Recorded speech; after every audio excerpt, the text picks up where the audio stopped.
Luego de la arquitectura. Dice que la gran mayoría de los edificios griegos no han perdurado debido a varias razones. Dice que una de ellas fueron destruidos en guerras, fueron saqueados para obtener materiales de construcción o abatidos por terremotos.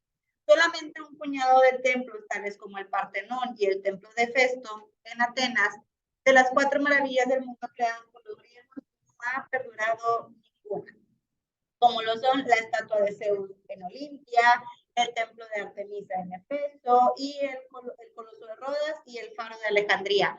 ¿Conocen alguno de estos? Que tengan alguna imagen así mental de eso. Las 4, ¿ok? ¿Los demás no? ¿Eh? La estatua ¿de quién? De Zeus. Ay, perdón, sí, sí. ¿Lo ubicas? ¿Ok? ¿Los demás? Ahorita como que ya les voy a poner imágenes de lo que son, ¿verdad? Pero quería saber si sabían algo de esto. Chicos, geográficamente ubican dónde está Grecia, más o menos. O sea, si les pongo el mapa, sí me saben de... Ay, qué pro. Bueno.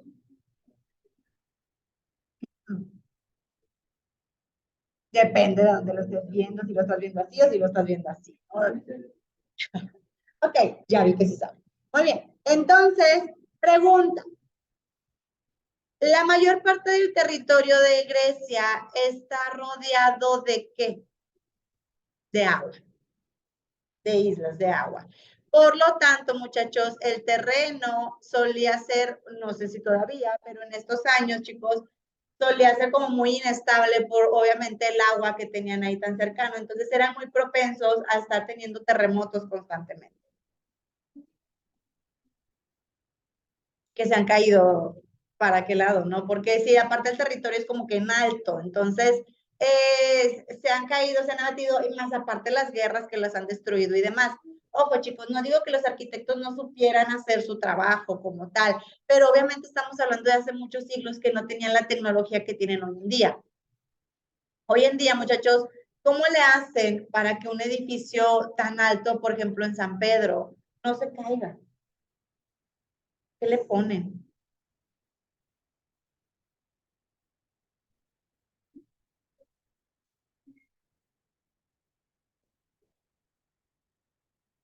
¿Y a poco crees que usamos lo de Japón? Ah,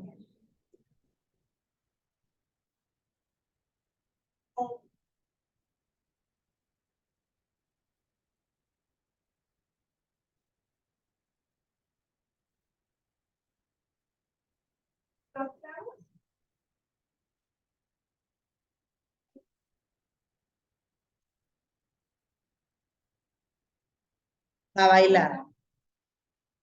Ahí les va, son como resortes, o de los, si lo que es como los amortiguadores de los carros, muchachos, más o menos, ¿no? Así más o menos tienen los edificios. No estoy segura si usamos el mismo material de Japón y demás. De hecho, Japón, muchachos, tuvo un terremoto muy fuerte hace muchos años. Yo por ahí Yo por ahí sigo a una pareja, es una japonesa con un español que viven allá y o sea, te dan mucha información importante respecto a Japón. Y ellos dicen que a partir que hace poco andaban buscando comprar una nueva casa y ellos decían que querían que fuera una casa construida después del año 1985, porque dice, creo que del 85 o algo así, o 75, porque dice que a partir de ese año se promulgó en Japón la obligatoriedad para los que hacen construcciones de meter ese tipo de cimientos en los edificios para que si hay un temblor o un terremoto o lo que sea, el edificio baile en lugar de colapsarse o quebrarse y romperse, ¿no? Si tú, si yo agarro pues mi teléfono es rígido, ¿no? Y si yo lo quiero doblar, ¿qué va a pasar? Se rompe, porque es rígido. Pero luego, por ejemplo, hay otros teléfonos que sí son un poquito más moldeables, como por ejemplo los que se cierran. Esos, la pantalla no la tienen tan rígida como estos que no se doblan, ¿no? Los teléfonos, sí los han visto, los nuevos que salieron que se doblan, la pantallita es como de otro, y bueno, esa resiste una cierta flexibilidad, ¿no? Obviamente trae un resorte y lo que quieras y gustas, pero pues tú lo puedes cerrar y abrir, y no se va a romper, solamente se va a moldear a lo que tú hagas, ¿no? O un lápiz, si tú le pones una cierta presión, lo puedes inclinar o lo puedes doblar tantito. Si le pones demasiada presión, lo vas a trozar, depende del material. Pero en Japón, les digo, después de ese terremoto tan fuerte y destructivo que tuvieron, se puso como lineamiento y él decía, yo quiero una casa que esté construida después de ese año para así yo me aseguro que tenga ese tipo de cimientos el edificio donde vamos a estar viviendo. En Ciudad de México, chicos, se caen los edificios. Muchas veces los viejos. Los nuevos siguen conservándose a veces, aunque se fracturen, aunque se les haga, no se cae como tal. Yo trabajaba antes acá en San Pedro, muchachos, en un edificio, y al lado de mi edificio había otro edificio muy, muy alto. Y de repente, si tú te le quedabas viendo por la ventana o el ventanal al otro edificio, tú de repente veías que el otro edificio bailaba, que se movía poquito, tampoco crean que está así bailando el edificio, ¿verdad? Es muy poquito. Es más, casi no lo sientes, pero se mueve. ¿Y saben qué? Es normal que se mueva. El viento lo puede mover y es normal. Es preferible que tenga esa flexibilidad ligera a que esté rígido y con el mismo mínimo movimiento se rompa y se cae. Es lo que hacen hoy en día, ¿no? Luego una compañera que estuvo conmigo había trabajado en Ciudad de México por muchos años. Oigan, y varias veces nos quiso evacuar del edificio porque decía, está temblando. Y todos así en la oficina de que no está temblando. Y ella, sí, sí está temblando, no sé qué. Oigan, y ella se salía corriendo y se iba. O sea, se iba ahí abajo, ¿verdad? Y todos, no, pues no está temblando, cuidado. Lo que pasaba, ella, como viene de Ciudad de México, ella sí alcanzaba a percibir ese meneíto del edificio y la alteraba muy seguido porque le tocó vivir terremotos allá, ¿no? Entonces, pues es cuestión a lo mejor de percepción, incluso también este tipo de cosas. En este caso, chicos, los arquitectos que construían, acuérdense que los griegos construían en base a columnas, hermosas y preciosas, pero eso no te quiere decir que una columna no sea indestructible o que no se fracture rápido al momento de que la tierra se sacuda o que la golpeen con piedras y pues se caiga al final del día, ¿no?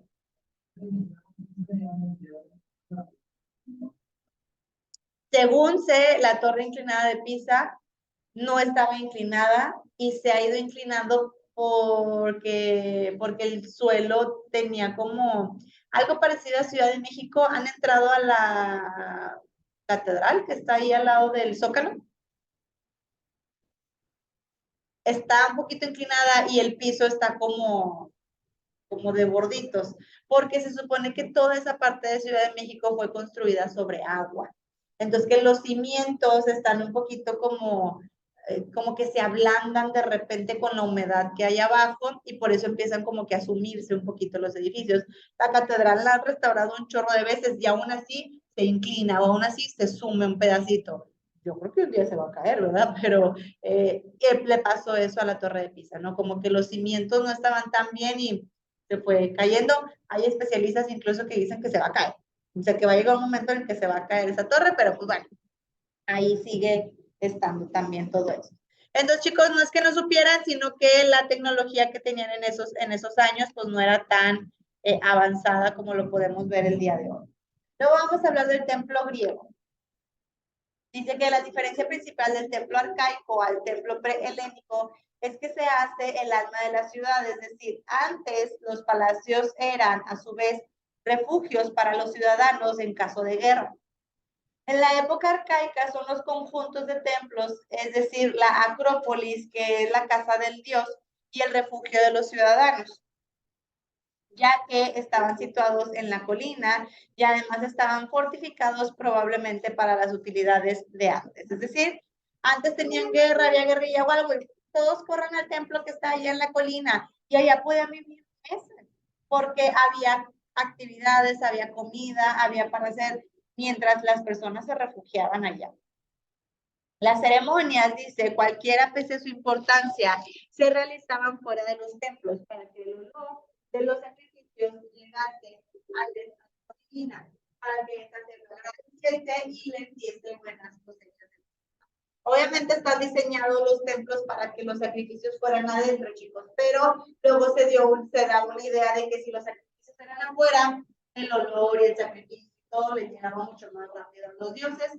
Yo digo que también se dieron cuenta que en un sacrificio de un animal o algo ahí con sangre y todo adentro de un templo blanco, hermoso y precioso, pues no te va a resultar tan bueno, ¿verdad? Pero en este caso, pues dicen que lo llevan fuera para que les llegara más rápidamente a los de su lado. Dice, al principio los templos son muy pequeños y apenas se diferencian de una casa, pero con el tiempo, además de la situación de elementos blandos o rocas o sillares, se establecen los órdenes que son los dos primeros surgen al principio de la época, mientras que el corintio se origina en el es adintelada o arquitrabada. La viga es decir, aquí se habla de tres órdenes, el dórico, el jónico y el corintio. Básicamente, chicos, son tres tipos de columnas que ellos hacían. El dórico cuando estaban en cierta época, el jónico cuando estaban en otra época y el corintio cuando estaban en otra época. Y hacían un poquito distintas, hacían una variación de las columnas que tenían ellos para sus construcciones. Dice que ignoraban los arcos y cualquier otro tipo de arquitectura, porque ellos se concentraban mucho en la famosa viga. Ya date cuenta que era la viga, es básicamente hacer las cosas rectas, en donde, por ejemplo, luego tenían los famosos techos o sea, si tú veías un techo de frente, se veía recto, pero como con un parteaguas, como con un triángulo.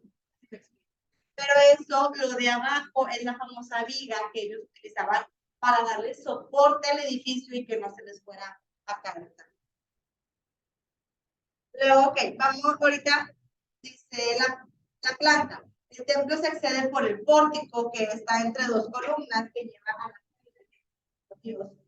lleva al opistódomos, lugar sellado donde se encuentra el tesoro, que a veces se puede acceder por el exterior. Dice, el templo, si el templo está rodeado de columnas, se le llama perfil. Y si las columnas se limitan al pórtico solamente, se le llama próstico. Según las columnas que tenga el pórtico, será trístilo de 2 columnas, tetrástilo de 4 y así sucesivamente, siempre siendo pares. No hay impares en este caso en las cuestiones de las columnas. Los siguientes dos puntitos que vienen ahí, chicos, los voy a leer, pero no les vamos a decir gran cosa. ¿Qué significa? Nos van a dar detalles de nombres, de cómo se le daban a los arreglitos que le hacían arquitectónicamente a los templos. Dice, el orden dórico tiene como base tres llamados estilobatos y el primero por arriba llamado estilobato. No tiene base y el diámetro del fuste es más pequeño desde el estilobato hasta el capitel, pero no es regular ya que se abomba en el centro. La separación entre el fuste y el capitel es el collarino que da al equino, que es el núcleo principal y tiene forma de plato, y después da al ábaco, que es un prisma rectangular, encima del ábaco, que es una viga que une dos columnas que después sujeta la tenisión. Que es una cinta fina. Y las regulas, que son los triglifos cortados. El friso se compone del triglifo y la metopa. Los mútulos son los ya mencionados antes triglifos cortados. Y el geison es un alero que marca profundidad en el frontón de la delimitación con la cinta. Que la ruedita de aquí, que el pliegue de acá, que cuando se junta es esto, que si está cortado se llama otra forma. Te está dando detalles de cómo era básicamente eso, ¿no? Tiene la misma base y se le añade un elemento que permite. El fuste recibe el mismo trato que en el jónico, excepto en el énfasis, ya que no tiene. El capitel, aunque puede ser más bueno,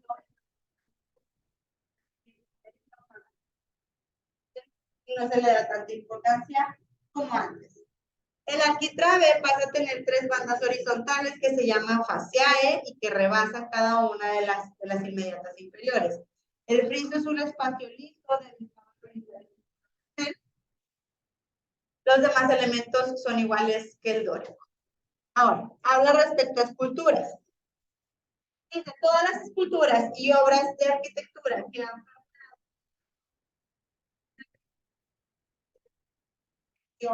de obras griegas. Muchas esculturas de los dioses paganos fueron destruidas durante la era cristiana, desgraciadamente. Cuando se calcina el mármol, se produce la cal. Y ese era el destino de muchas obras de mármol durante la Edad Media.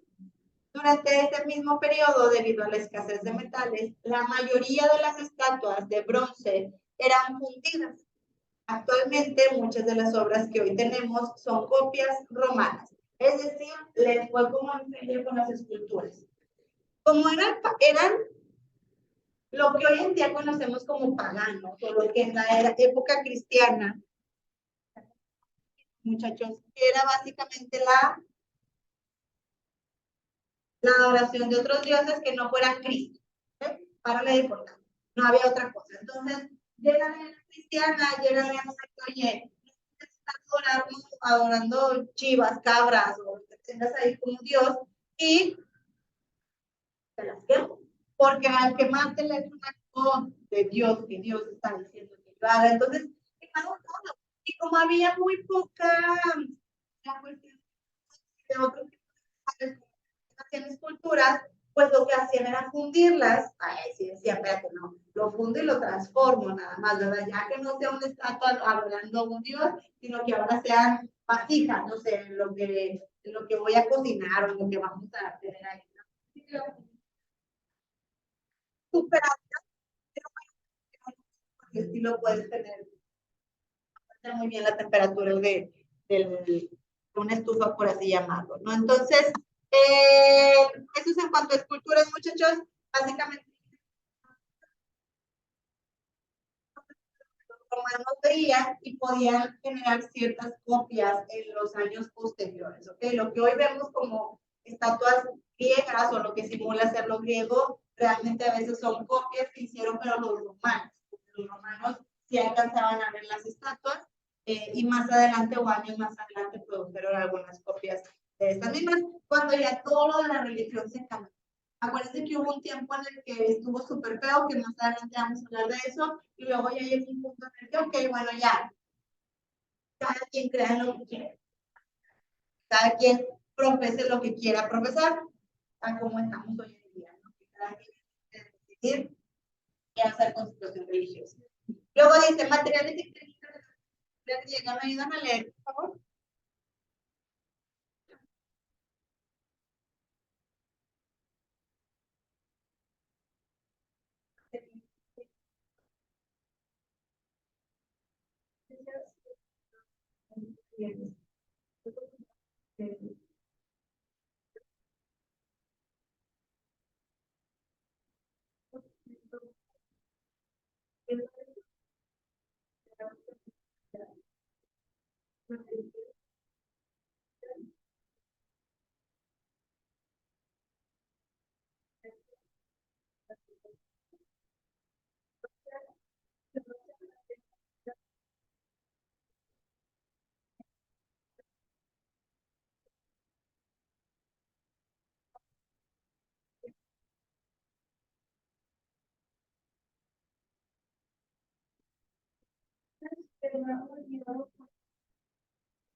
La calidad.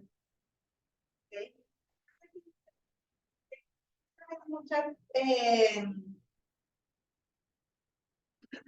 empiezan a tener como muchos, empiezan a ser famosos por sus esculturas, empiezan a tener muchos pedidos, por así decirlo, muchas adquisiciones y demás.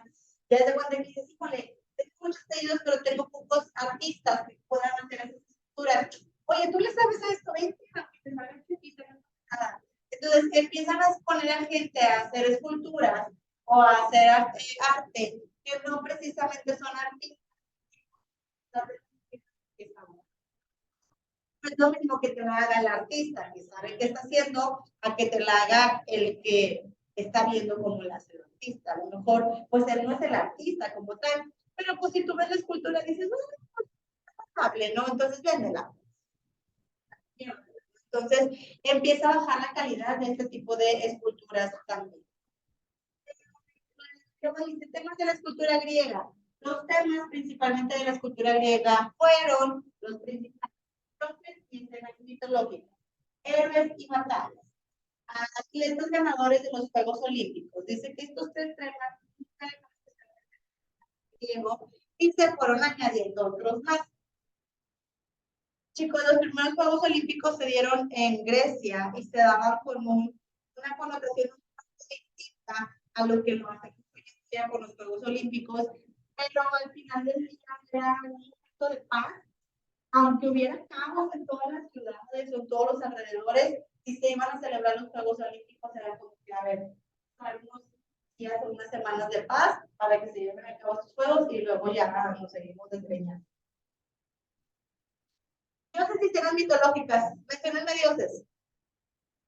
Griegos.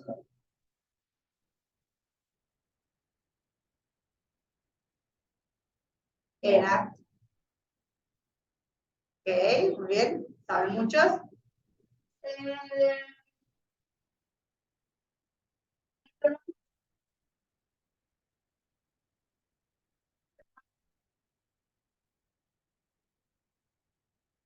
Mitológicos. Hay una muy conocida.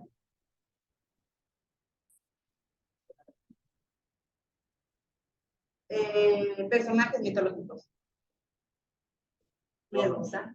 Medusa era un personaje mitológico importante de los griegos. Y luego vienen ahí el otro mito, ¿no? Yo ya ni conocía, pero sí, también pasaron después de según la mitología. Luego están los héroes y las batallas, ya hablamos de héroes, estaba Aquiles, había por ahí unos Patroclo, había varios, ¿no? Y entre ellos era Hércules, era humano al 100%. Y bueno, como los retratos de cuerpo enteros de personajes ilustres en los que se podía denominar aún una caracterización general sobre la apariencia. Fuera bastante realista lo que ellos estuvieran esculpiendo, pintando, lo que fuera. Personificaciones, por ejemplo, criaturas mitológicas como los esfinges también los esfinges fueron creados por los griegos. Las musas, muchachos, había por ahí, si no me recuerdo, son 7 musas que se suponía que eran las mujeres, las diosas del arte o las diosas que inspiraban a los artistas para que pudieran hacer, siempre que te dicen, hay una musa, la musa es como la inspiración de alguien para hacer música, teatro, lo que sea, ¿no? En su escena real. Y el cuerpo humano que fue esculpido abundantemente, cierto con paños o desnudo. Había muchos desnudos y había unos que le ponían ahí una telilla y colgando. Y de tanto que se fueron ampliando las posibilidades, explorando y dominando con un mayor rango de posturas, emociones, edades y etnias. Es decir, ya no nada más estaban como los egipcios, que las esculturas estaban rígidas, o que los pies iban para un lado, que bla, bla. Aquí ya empezaron a poner y hasta ya empezaban a hacer movimiento con las esculturas que antes no se veían. Fueron mezclando las edades, ya no nada más eran jóvenes, guapos, con cuadritos en el abdomen, no, ahora ponían viejitos, ponían gente con barba, ponían gente con arrugas, que se les notara, tenían una etnia también, para pues, poder representar eso, chicos. Es como, si tú hablas de México, dices, son peludos, son perfectos, cualquier persona que todo el tiempo andamos, porque es la imagen que hemos dado en el extranjero. Los extranjeros llegan aquí y dicen, ¿dónde está el sombrero para tomar una foto?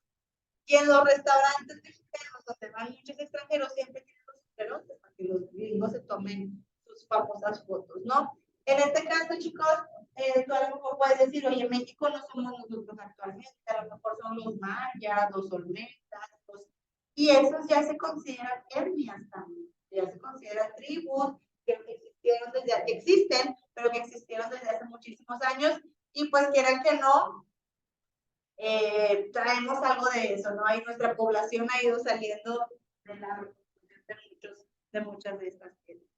Muy bien, ahora vamos a hablar del arte griego, chicos. Vamos a ver si empezamos el griego y el romano, y luego en la siguiente clase les pongo los videos de los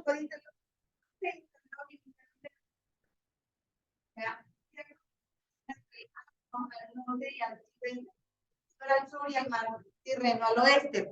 Los misteriosos orígenes de este pueblo y en consecuencia de su estilo artístico se retrotrae a los pueblos que habitaban o fueron expulsados de Asia Menor durante la Edad del Bronce y la del Hierro, aunque otras culturas antiguas influyeron en el arte etrusco debido a la proximidad o al contacto comercial, tales como los griegos, los fenicios, los egipcios, los asirios y Oriente Próximo. Sin embargo, su aparente copia de los modelos helenos oculta un estilo innovador, característico y único, cuyo apogeo coincide con el periodo arcaico griego, que tendría una honda influencia en el arte romano y que más tarde la absorbería por completo en el siglo I a.C. El arte etrusco a menudo es de carácter religioso, y de ahí que se relacione con las exigencias de la religión etrusca. La vida de ultratumba etrusca era negativa, a diferencia del punto de vista positivo del antiguo Egipto, donde era una continuación de la vida terrenal a las relaciones de confianza con los dioses propios de la antigua Grecia. Los dioses etruscos eran indiferentes y tendían a traer buena suerte, de manera que la religión etrusca estaba centrada en veneración y adoración a los dioses. La mayor parte de los restos del arte etrusco se encuentran en excavaciones de cementerios, lo que significa que vemos al arte etrusco dominado por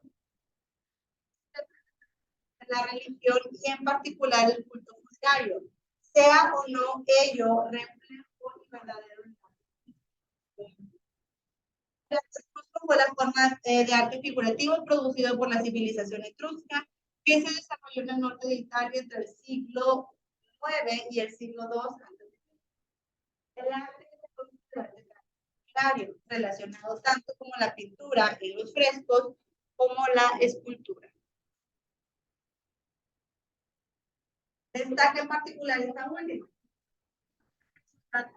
También fueron hábiles artesanos como los que se pintaban sobre las jarras de cerámica a imitación de los modelos griegos y excelentes joyeros, destacando el bronce. Los restos de la civilización etrusca se encuentran repartidos por las regiones italianas de la Toscana, el Lacio y Umbria. Es decir, chicos, los etruscos veían la parte de la muerte muy similar a lo mejor a lo que más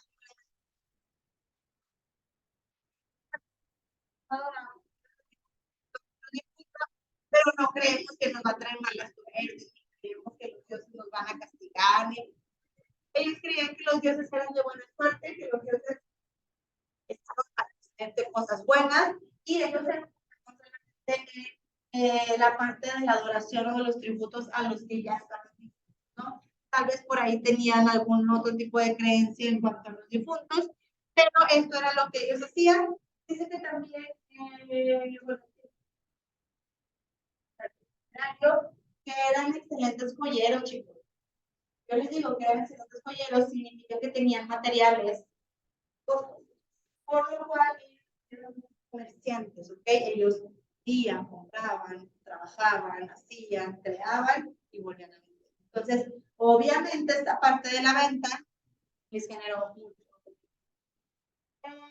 Los artistas de Trujillo eran artesanos de gran habilidad, dice que ejecutaban piezas de gran calidad y de maestría en terracota. Porosa llamada toba, barro, bronce y metal. Desarrollaban también piezas de joyería en oro, plata y marfil. Una cerámica negra llamada buchero en el Museo Arqueológico de la Sira di Chiusi. Pueden verse numerosas urnas funerarias, jarrones decorados con figuras negras de bronce. Era una escultura fuertemente influida por los modelos griegos, aunque no llegará jamás al nivel de armonía y perfección de las estatuas artesanas o tebanas. Atenienses o tebanas. No obstante, presenta algunas características singulares como el naturalismo en la representación de rostros que posteriormente transmitió a los romanos. El genuino busto etrusco realizado en bronce fundido difiere del busto griego, en el que la persona retratada suele estar idealizada.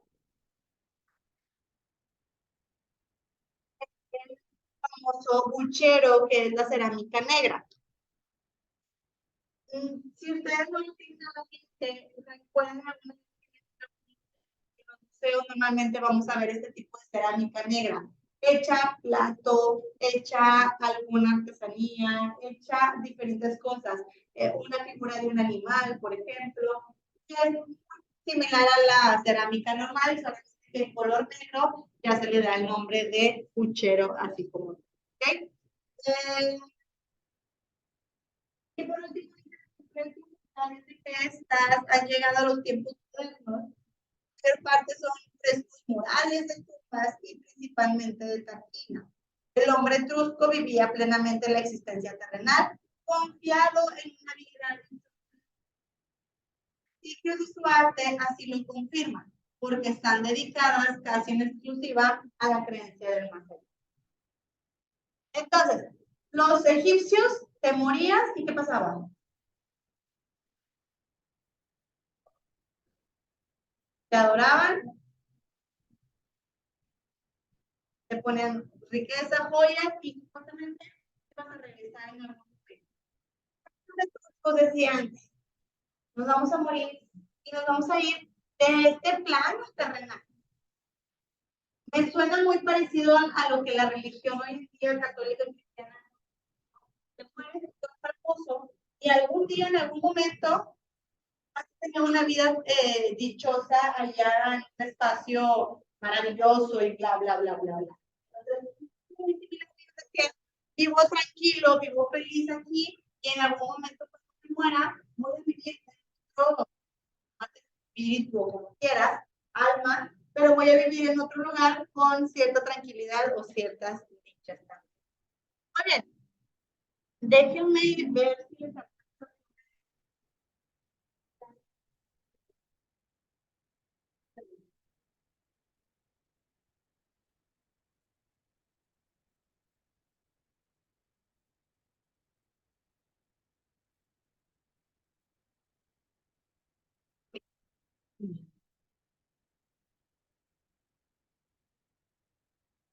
aunque no creo que se dé. No, déjenme, pero déjenme cortar la sesión y iniciamos nuevamente para ver la siguiente información y los videos en el que sigue.